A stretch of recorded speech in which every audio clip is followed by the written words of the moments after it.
All right, guys, welcome back to the shack. Tonight, I want to do one more video on some upgrades to the A24 from Atomstack.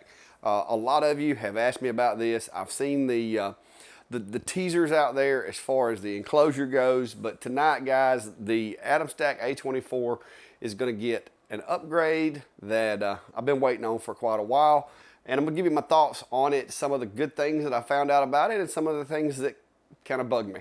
So stick around. If that's something you're into, we'll be right back and we're going to go over it real quick.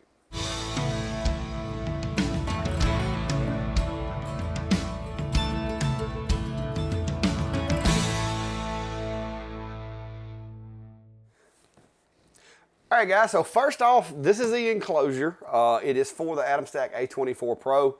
I've had the machine for a while. I got the machine with the honeycomb in a few months ago. I've played around with it. I did a review on it. There are already videos out there on the machine. If you've missed those, I'll drop links down below so you can go check those out.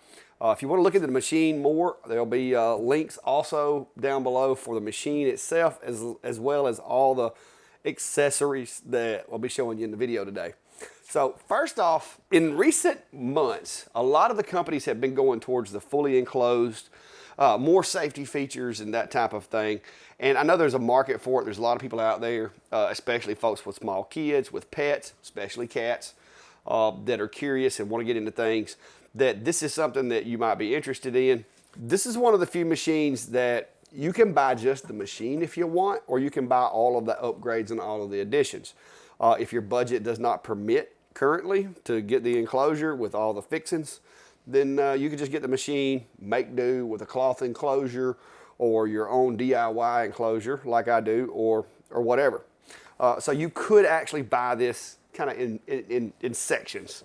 So before anybody says it, there's a lot of machines on the market, and there are other machines that are really similar that if you can buy it all at once, you just got to pick which machine you'd rather have.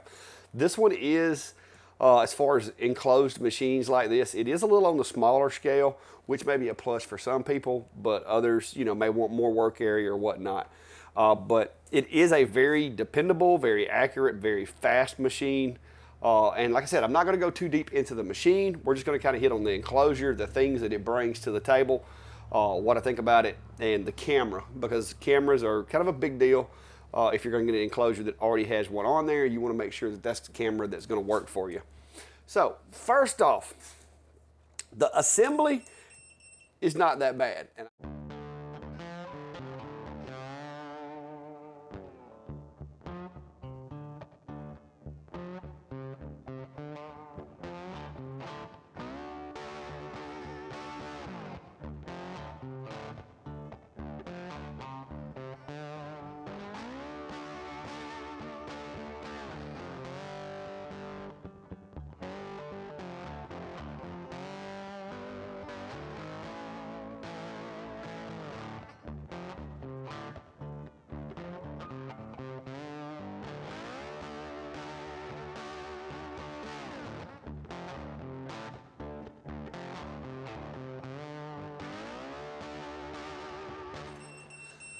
All right, when you open the lid, it does have switches that sense that the lid's been open. So it does have that safety feature as far as being able to disable the machine. I do need to check this one to see if it pauses or if it stops. So that's something I need to run through that to make sure. But it is cat safe, as you can see. And I will say, Fluffy, it says it's time for bed. She is going to the attic to go to bed. But it is very rugged. I will say, as far as enclosures go that I have dealt with recently, this is the more rugged, sturdy built enclosures that's made out of this kind of orange acrylic. This is a lot thicker than a couple of the machines that I've seen come through the shop. It's built really well. It has metal brackets. The screws go in pretty well. Cable management, as far as the lights and the fans and stuff like that, it's not terrible. It's not the best I've ever seen, but it's not terrible. The way that it attaches to the machine, this does turn this entire machine into one piece. So the door, the camera, all of the stuff is now attached to the machine itself. This doesn't sit over the top of it and just kind of hang out there. It is attached with 8 screws, 2 in each corner, that hold it together. The lid does have a handle, which is kind of cool. They built the machine with this matte black finish. It has these little leg stops that catch up here when the door is all the way back, but I would avoid, shoving back on this. It does have the pins on either side here that as they come down, there's a switch, basically looks like a limit switch, that on either side, the lid presses those switches when you open it. So it does have the camera. The camera is mounted in the section of the lid that pivots. I have calibrated the camera. It also comes with these 2 strip LED lights on either side. If those become a problem for you, if you don't want to use them, they plug in right here. It's easy enough. I did run into a little bit of issues with some camera was getting way too much light, so I had to play with the shop lights, and I had to turn these up and down to try to get that worked out. I finally got it worked out with the calibrating the camera, but this wood is just so light complected that it was kind of whitening out the camera, so I had to play with the settings to get through the calibration. But all in all, guys, the fan, it's got a built-in fan in the back here.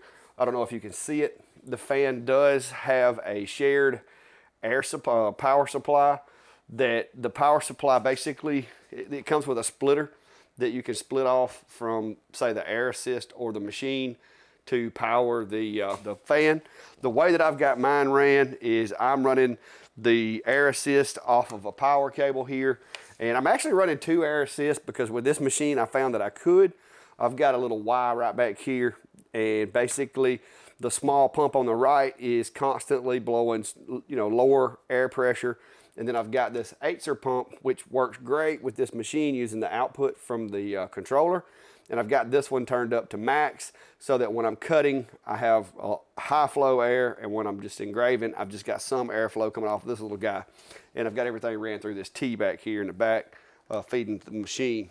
I will tell you, as you can see, I've been playing around, and I'm going to show you the video from the calibration, but I've been playing around with the machine here in the shop, and the enclosure is definitely doing a pretty good job of keeping the smoke in there and pulling it out the pipe, but there is, you can still, around the bottom, you can still see the blue flashing of light around the bottom.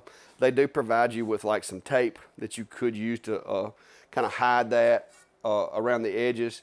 But it's so small of a gap between the machine and the table, I don't know that there's any risk of danger. But this is the board that I've been playing with, doing the camera calibration, and it done a really good job. And I'll go over the video for the camera calibration with you right quick and just show you how that works.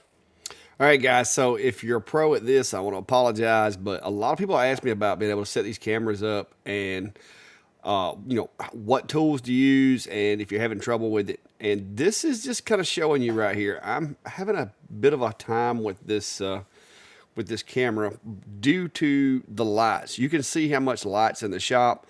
And so what I wind up doing is I unplug the lights inside the enclosure to try to get the contrast the way that I want it. But I was having a really hard time. And I'm going to blame most of this on lighting because I just kept fiddling with the lighting, fiddling with the exposure of the camera, and I finally got it to where it would work. But it took several minutes for me to figure out that I needed to kill some of those. You see those big shop lights back there? Those things are way too bright. And so I basically have killed the ones that are over top of the machine and turned the lights off inside the enclosure, just trying to get it to quit whitening out. The little card that they sent with it, I was just having a really, really terrible time with that little card. I traditionally use a half a sheet of paper, printed out dot matrix or whatever from Lightburn that I use, and I've been using the same one for about a couple of years, and it works really well. I found that the piece that they sent kind of had a glossy finish, and I could not get it to work. So I had to resort back to Old Faithful and grab the piece of paper that I usually use and then do some magic with the light. So if you're ever having trouble calibrating your camera, remember lighting plays a big part of that, because you can't get the results that you need to get unless you have the right lighting conditions. So I'm just going to skip past this and kind of show you what it looks like once I figured out the combination of lights and size of the little piece of paper there. All right, so playing this one a little bit more fast forward. As you can see, the paper got bigger. That is my old Faithful that I've used forever for cameras, and I'm just kind of shooting some pictures there just to see if it's going to work. Been playing with the lights. You can see the lighting is much different, both in the shop and inside the enclosure. And it's running through it, and I'm actually getting some good results now. So it's not going to take but just a few more little fires of the camera to get me through this. The one that they send is it's probably a quarter the size of the one that I normally use, but as I'll show you here in just a minute, it really doesn't matter as far as the end result. I got really acceptable results from the camera using this, which is basically just a piece of copy paper folded in half. It works really well. A lot of these companies want to use that glossy finish paper, and I've just had very, very bad luck with that because of the lighting scenario inside the enclosures. So let's get on over to the setup process after this works.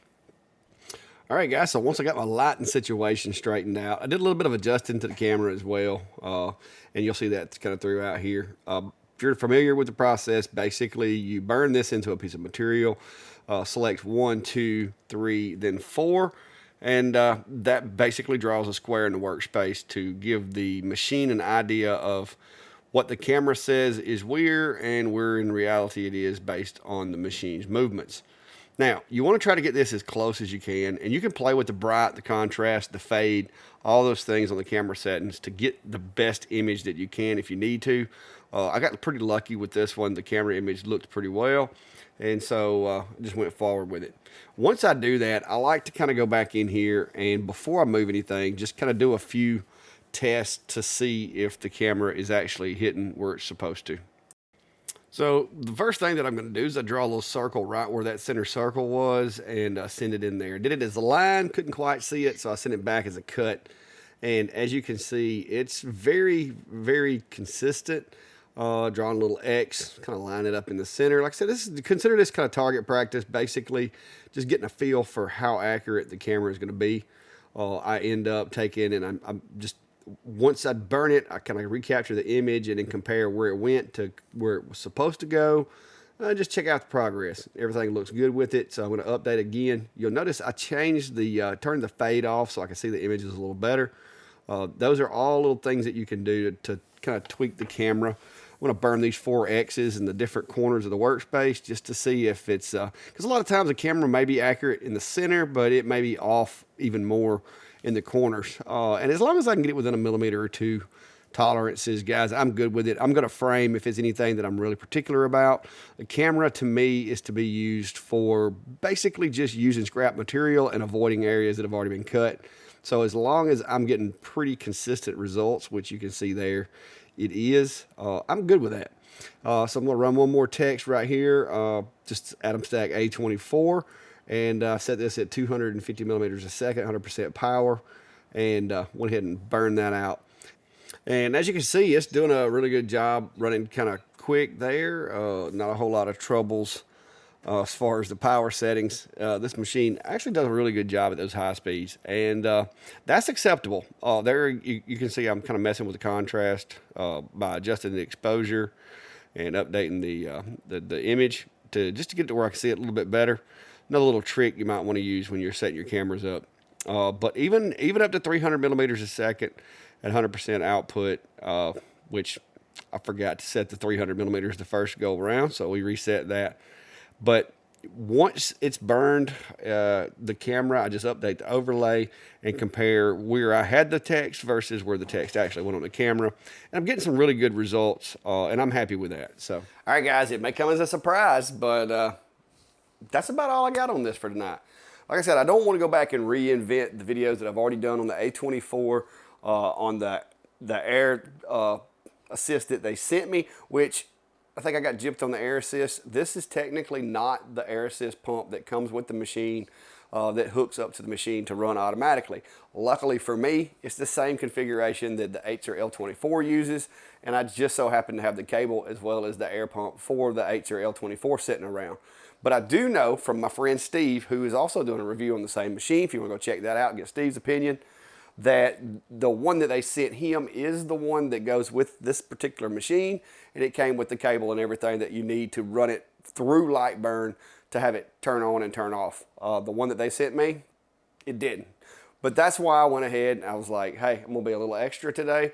And I've set it up to where the one they sent me that stays on all the time is at low output. And then the Acer one that I hooked up to it is at high output. And the high output is controlled by Lightburn, which means I've always got air assist, whether it's a low pressure or a high pressure. Thought that was pretty cool. And I figured I'd drop that in this video just to show you guys kind of how you can set that up as well. But all in all, the enclosure add-on to the machine, because this machine is a unibodied machine, meaning the frame is stamped out of one piece of metal, the hopes of an extension kit or an expansion kit for the machine, that's not going to happen with this machine. But I think it has a place with people who want a compact machine. It's Atomstack's module, the parts, the way it's built. I mean, it's very, very solid, very sturdy. And there's not a whole lot of things that can go wrong as far as alignment of the frame and that type of thing. The assembly of either the machine or the enclosure is really simple. The book that comes with the enclosure, it was pretty easy to follow along with. The plugs, they already had channels for the plugs to stick through coming from the controller. It was a pretty easy build. So if this is something you're into, guys, like I said, check those links down below out and see what you think about it. But run over to Steve's and over at Ventari's Workshop, and you can check out his review and take his word for it. Don't take my word for it. Go check with Steve too, see what he thinks. But until next time, guys, be safe and have a good day.